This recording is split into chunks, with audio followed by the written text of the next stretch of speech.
लग्नानंतर होईलच प्रेम या मालिकेच्या आजच्या एपिसोडमध्ये आपण पाहत असतो की आता इथे नंदिनी आणि जीवा दोघेही आता इथे नारळ पाणी पित असतात आणि बाळाबद्दलच छान अशा गप्पा मारत असतात. आता त्यांच्या गप्पा सुरू असतात तितक्यात खरं एक नर्स आलेली असते आणि जीवाला आवाज देत असते की तुमचे डिस्चार्जचे पेपर रेडी करा. असं म्हटल्यानंतर जीवा आता तिथून निघून जातो. जीवा निघून गेल्यानंतर नंदिनी आता इथे आराम करत असते, म्हणजे ती झोपलेली असते. आता जीवा निघून गेल्यानंतर एक छोटा मुलगा नंदिनीच्या रूममध्ये आलेला असतो. आल्याबरोबर तो औषधाच्या बॉटलकडे जातो आणि औषधाची बॉटल त्याच्या हातातनं खाली पडते. खाली पडल्यानंतर नंदिनीला जाग येते आणि त्याच्याकडे पाहत असते. आता तो मुलगा ती हातात बॉटल घेतो आणि खोलून ते औषध पिणारच असतो.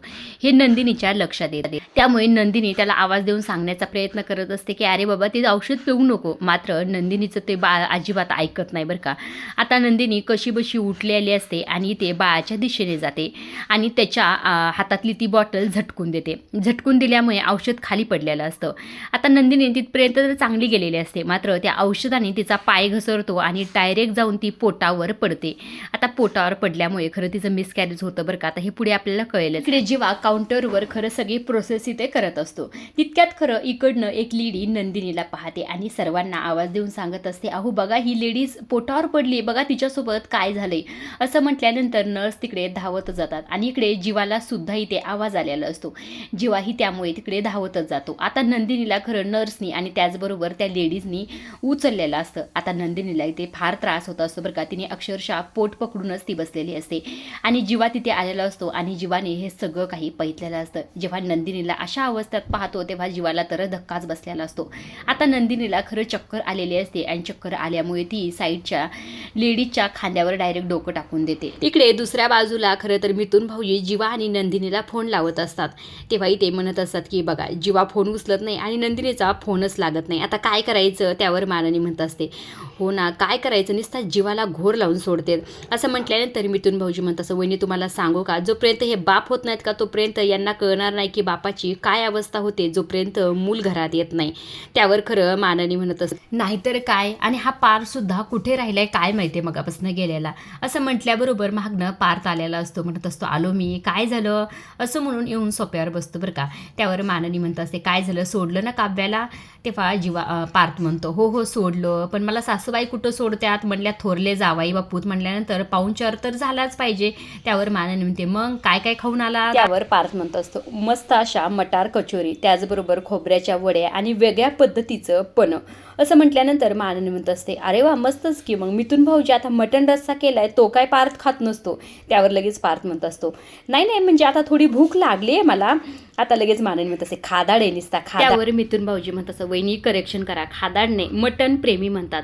तुम्हाला म्हणून सांगतो, यांचे जेव्हा मुलं होतील का यांना, तेव्हा खरं तर ते आई बाबा पहिल्यांदा म्हणायचं सोडून ते मटण मटण म्हणत राहतील. मिथून भाऊजीने असं म्हटल्यानंतर पार्थ आणि माननी म्हणत असतात, खरंच मिथून भाऊजी तुमचं काही पण असतं बरं का. त्यावर खरं मिथून भाऊजी म्हणत असतात, बाय द वे सगळं काही सोड हे पार्थ, पण मला एक गोष्ट सांग, तुला बायकोला माहेरी सोडताना दुःख झालं का आनंद झाला, खरं खरं सांग मला. त्यावर खरं पार्थ म्हणत असतो, खरं सांगू का, मला खरं तर ना वाईट वाटतंय. काव्या त्यांच्या कम्फर्टसाठी गेल्या तिथे, पण मला वाटतंय की त्यांनी नव्हतं जायला पाहिजे. मला काय वाटतं सांगू का तुम्हाला, काव्या जेव्हा नसतात का घरात तेव्हा खरं तर घर घर वाटत नाही, रूम रूम वाटत नाही, कसलाही रस वाटत नाही. त्यावर मिथून भाऊजी म्हणत असतात, हरकत नाही, आयुष्यात जर रस नसला ना तर आंब्याचा रस खायचा. आणि असं म्हटल्यानंतर लगेच पार्थ म्हणतो, नाही एकदा मी नाही सांगितलंय ना, काव्या जर नाही आंबा खाणार तर मी सुद्धा नाही खाणार. त्यावर मिथून भाऊजी म्हणत असतात, अरे ते काव्यासमोर आता काव्या नाही तर मग काय हरकतंय, आपलं खायचा आंबा रस खायचा, त्याला काय होतंय. असं म्हटल्यानंतर पार्थ म्हणतो, अजिबात नाही, माझ्या मनाला ते पटलं पाहिजे ना, नाही काव्यानेच का कॉम्प्रोमाइज करायचं, मी सुद्धा केलंच पाहिजे. असं म्हटल्यानंतर मिथून भाऊजी म्हणतात, वहिनी बघितला का विश्वास. त्यावरही ते माननी म्हणत असे, शब्बास पार शब्बास, असा संयम असायला हवा. असंही त्यांचं बोलणं सुरू असतं. पण मात्र माननीचं लक्ष इकडे असतं की कधी जीवानंदिनी येतात म्हणून. तेव्हा पार्थ म्हणतो, काय झालं आई, कशाचं टेन्शन घेतेस आता तू, काव्या गेल्या त्यांच्या घरी, आता नको टेन्शन घेऊ. त्यावर माननी म्हणत असते, अरे तुला काय सांगू आता, जीवानंदिनी आणखी सुद्धा आले नाहीत आणि त्यांचा फोन सुद्धा लागत नाही बाबा. असं म्हटल्यानंतर आता पार्थला सुद्धा थोडं टेन्शन आलेलं. आता इकडे दुसऱ्या बाजूला जीवा डॉक्टरांची वाट बघत असतात, कारण की नंदिनीला आतमध्ये डॉक्टर घेऊन गेलेले असतात. आता डॉक्टर येतात तेव्हा जीवा त्यांच्याकडे पाहतो बरं का, एकही शब्द बोलत नाही.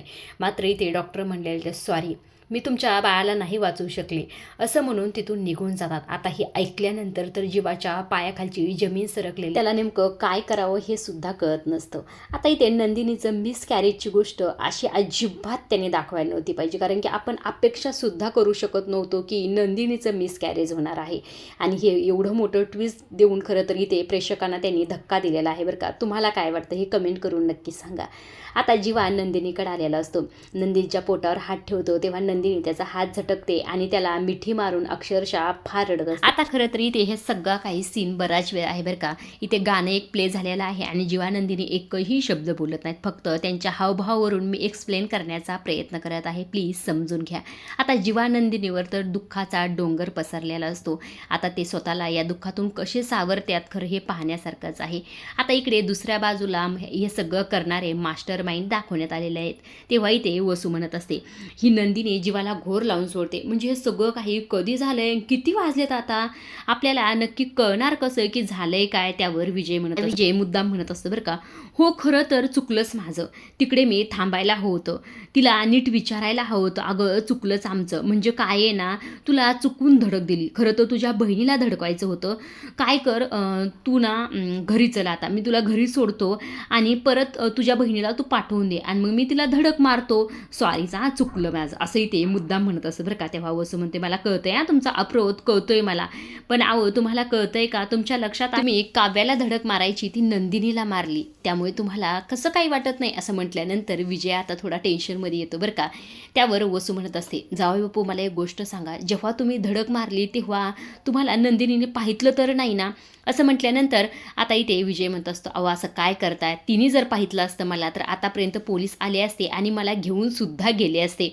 असं म्हटल्यानंतर वसू म्हणते, हो काय, पोलीस घेऊन जातील, अहो आपण काय करूया, आपण जाऊया खाली आणि आपण स्वतःहून सांगू की चुकून आमच्याकडनं धडक मारली. असं म्हटल्यानंतर विजय म्हणत असतो, त्यांना आयती संधी दिल्यासारखं होईल, अहो मी जेलमध्ये जाईल, तुम्हाला कळतंय का, काय थांबलो असतो तर ती वेगळी गोष्ट होती, पण मी मारून तिथून पळलोय, माझ्यावर हिट अँड रनची केस लागेल, तुम्हाला कळतंय का तुम्ही काय करताय. असं म्हटल्यानंतर वसू थोडी घाबरते बरं का. आता ह्या दोघांनाही जरा टेन्शन आलेलं असतं ह्या सगळ्या गोष्टीमुळे. तितक्यात खरं खाल्लं मिथून भाऊजीचा आवाज येतो की जीवानंदिनी आले आहेत, त्यामुळे हे दोघेही आता खाली जाण्यासाठी निघालेले. आता हे दोघे खरं तर या सगळ्यांचं बोलणं चोरून ऐकत असतात बरं का. आता इथे जीवानंदिनी आल्याबरोबर आता इथे मिथून भाऊजी आणि त्याचबरोबर पार्थ म्हणत असं, वेलकम वेलकम. त्यावर मानंते, गदाड्या वेलकम काय करतोस, आणि जीवा तू रे तुझं काय चाललंय सांग बरं मला, निस्ता जीवाला घोर लावलाय तुम्ही दोघांनी आणि फोन सुद्धा लागत नाही तुमचा, कुठे गेला होता सांगा बरं. त्यावर जीवा म्हणत असतो, अगं आई शांत हो जरा आणि तिला सुद्धा जरा शांत बसू दे, सांगतो तुला सगळं. त्यावर मानन म्हणते, बरं ठीक आहे सांग, नाही तर नको सांगू, पण तुम्ही सुरक्षित आहात ना, नंदिनी तू कशी आहेत, असं म्हणून तिला मिठी मारत असते. तेव्हा इथे नंदिनीला थोडा त्रास झालेला असतो बरं का. त्यावर मानन म्हणते, काय झालंय नंदिनी तुला, आणि जीवा तू कुठे घेऊन गेलता तिला नेमकं. त्यावर लगेच पार्थ पाणी आणायला जातो बरं का नंदिनीसाठी. आता पार्थनी पाणी आणल्यानंतर नंदिनीला देत असतो. आता नंदिनी ते पाणी पित असते. आता नंदिनीचा चेहरा थोडासा उतरलेला असतो. त्यावर पार्थ म्हणत असतो, नंदिनी खरंच तुम्ही नाराज दिसताय हो, थांबा, तुम्हाला फ्रेश जर करायचं असेल ना तर तुम्हाला काव्याचं बोलणंच ऐकवतो. मी तिला आईकडे सोडायला गेलो होतो तर तिची बडबडच ऐका तुम्ही, ती काय बोलत होतं तुमच्याबद्दल, असं म्हणून आता काव्याची रेकॉर्डिंग इथे पार्थ ऐकवत असतो. आता इथे काव्या म्हणत असते, खरं तर मला चांगले जे मार्क पडले ते फक्त माझ्या ताईमुळं, कारण की ताईने माझा मूड चांगला ठेवला म्हणून सगळ्या गोष्टी छान झाल्या, आणि असाच जर माझा मूड जर चांगला राहिला आणि ताई माझ्यासोबत राहिली तर मेन्ससुद्धा मी चांगलीच क्लिअर करेल. असं इथे काव्याचं बोलणं ऐकल्यानंतर नंदिनी मनातच विचार करते, माझी ही गोष्ट मिसकॅरेजची गोष्ट काव्याला सांगायला नको, नाहीतर उगाच तिच्या अभ्यासात आणि तिच्या बाळावर सुद्धा परिणाम व्हायचा, असंही ते नंदिनी स्वतःच्या मनातच. आता नंदिनीच्या चेहऱ्यावर जरा टेन्शन असतं, ते पाहून ते माननी म्हणत असते, तुम्ही दोघांनी सांगितलं नाही तुम्ही कुठे गेला होतात, अरे तुमचे चेहरे बघा किती दमल्यासारखे वाटतात, गेला तरी कुठं होतात. असं म्हटल्यानंतर आता जीवा बोलणारच असतं बरं का. आता जीवाचं बोलणं नंदिनी थांबवते आणि म्हणत असते, आई काय आहे ना, ते बाईकवरनं उतरताना माझा पाय मुरगळला, आम्ही चौपाटीवर गेलो होतो ना. हे ऐकल्यानंतर माननीला तर धक्काच बसतो बरं का. तेव्हा इथे नंदिनी म्हणते, अहो जरा माझं चुकलंच, काय ना मला समुद्र बघण्याचे जरा डोळे लागले होते. तेव्हा जीवा नंदिनीकडे पाहतोच बरं का. तेव्हा नंदिनी इशाऱ्याने सांगायचं नको असंही ते म्हणत असते.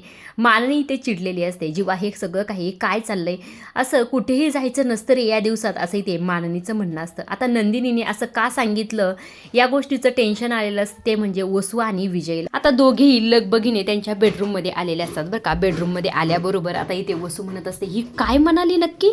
त्यावर विजय म्हणत असतो ती म्हणाली की चौपाटीवर हेच म्हणाली ना ती नक्की, मी हेच ऐकलं ना. असं म्हटल्यानंतर वसू म्हणते हो तेच म्हणाली, ते मलाच कळत आहे नेमकं हे सर्व काही काय चाललंय म्हणून. ती अपघाताबद्दल खोटं का बोलली असेल नक्की. जावाय बापू तुम्ही तिलाच धडक मारली ना का दुसरी कोणती मुलगी होती. त्यावर विजय म्हणतो अहो नाही हो, तीच गाडी, तीच छत्री, तो ड्रेस, तेच पुस्तक, सगळं काही होतं. इतका योगायोग कसं काय येऊ शकतो सांगा बरं. असं म्हटल्यानंतर वसू म्हणते हो बरोबर आहे, पण ही नंदिनी असं का बोलली, का खोटं बोलत असेल असंही ते वसू म्हटल्याबरोबर विजय म्हणतो असं तुम्ही म्हटलात ना ती कधी खोटं बोलत नाही. त्यावर वसू म्हणते हो ती कधीच खोटं बोलत नाही, ती सत्याची मूर्ती आहे. असं म्हटल्यानंतर विजय म्हणतो मग तर सिरियस मॅटर आहे हा, म्हणजे ती कधी खोटं बोलत नाही आणि आज सगळ्यांना खोटं बोलते म्हणजे काहीतरी सिरियस मॅटर आहे. म्हणजे एवढी मोठी गोष्ट झाली, म्हणजे तिचं मिसकॅरेज झालं तरीसुद्धा ती खोटं बोलती.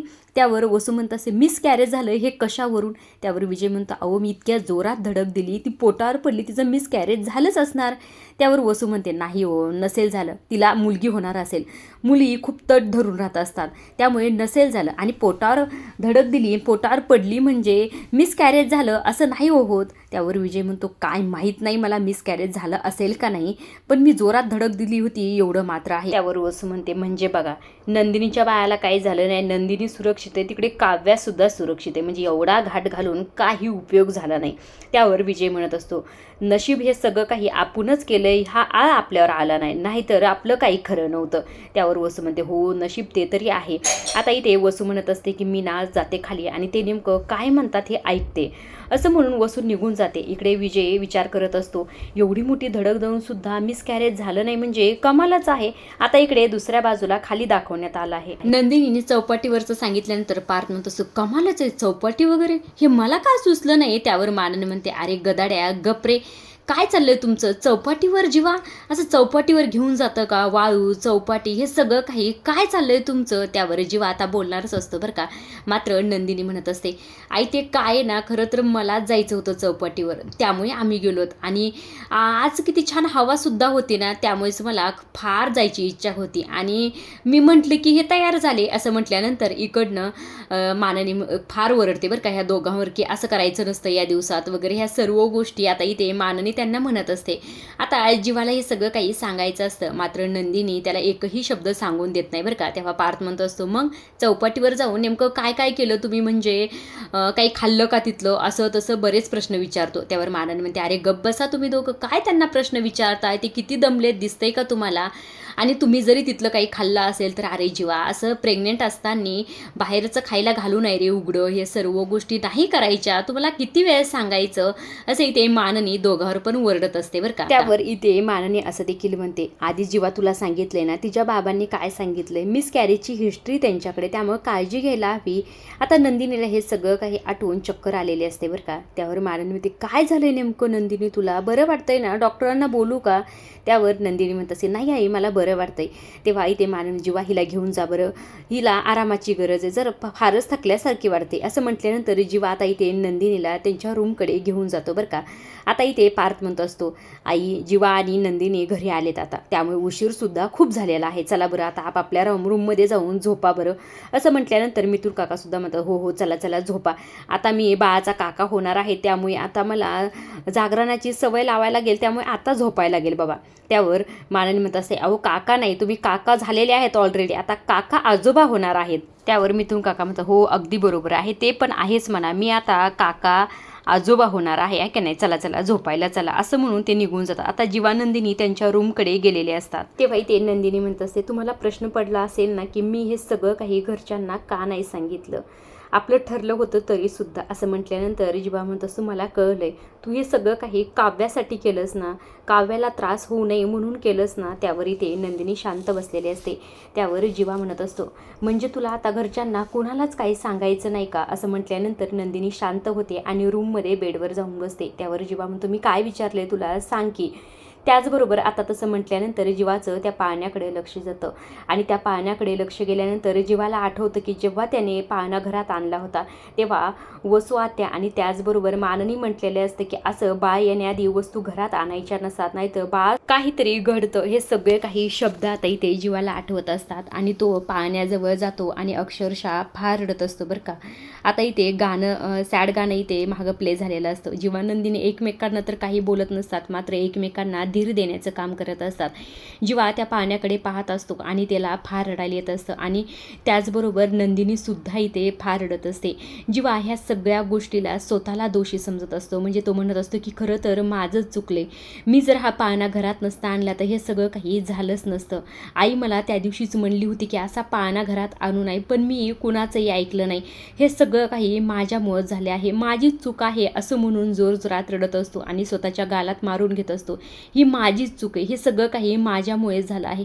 तेव्हा नंदिनी म्हणत असते, अहो असं काय करताय, तुमची यात काहीही चूक नाही, असा विचार तुम्ही अजिबातच करू नका, इथे बसा बरं शांत, मला फार भीती वाटते, तुम्ही अजिबात असं काही विचार करू नका. असंही ते नंदिनी त्याला समजवण्याचा प्रयत्न करत असते. मात्र जीवा तिचा एकही शब्द ऐकत नाही. त्याच्या डोळ्यातलं पाणी ते काही केल्यात थांबत नसतं. आता नंदिनीने त्याला शांत केलेलं असतं तेव्हा खरं तर जीवाचं त्या घुंगराकडे लक्ष जातं. आता त्याच्याकडे पाहून तर त्याला जास्तच आणखी दुःख झालेलं असतं. आजच्या पुरतं एवढंच. आता पुढील भागात आपण पाहत असतो की नंदिनी जीवाला म्हणत असते, मी तुम्हाला एक रिक्वेस्ट करते, आत्ताच आपण घरात कुणालाही या गोष्टीबद्दल सांगायला नकोय. असंही ते नंदिनी म्हटल्याबरोबर आता जीवासुद्धा तयार झालेलं असतं बरं का हे सगळं काही लपवण्यासाठी. मात्र हे सगळं काही इकडनं माननीने ऐकलेलं असतं. माननी आल्याबरोबर म्हणत असते कोणती गोष्ट. आता माननीचा आवाज ऐकल्यानंतर जीवा नंदिनी दोघांनाही धक्का बसलेला असतो. आता इथे माननीला कळतं का नाही हे पाहण्यासारखंच आहे. आजच्या पुरतं एवढंच. अशा डेली मालिकेच्या अपडेट जर तुम्हाला जाणून घ्यायला आवडत असतील तर आपल्या चॅनलला जरूर सबस्क्राईब करा आणि तोपर्यंत पाहत राहा लग्नानंतर होईलच प्रेम. धन्यवाद.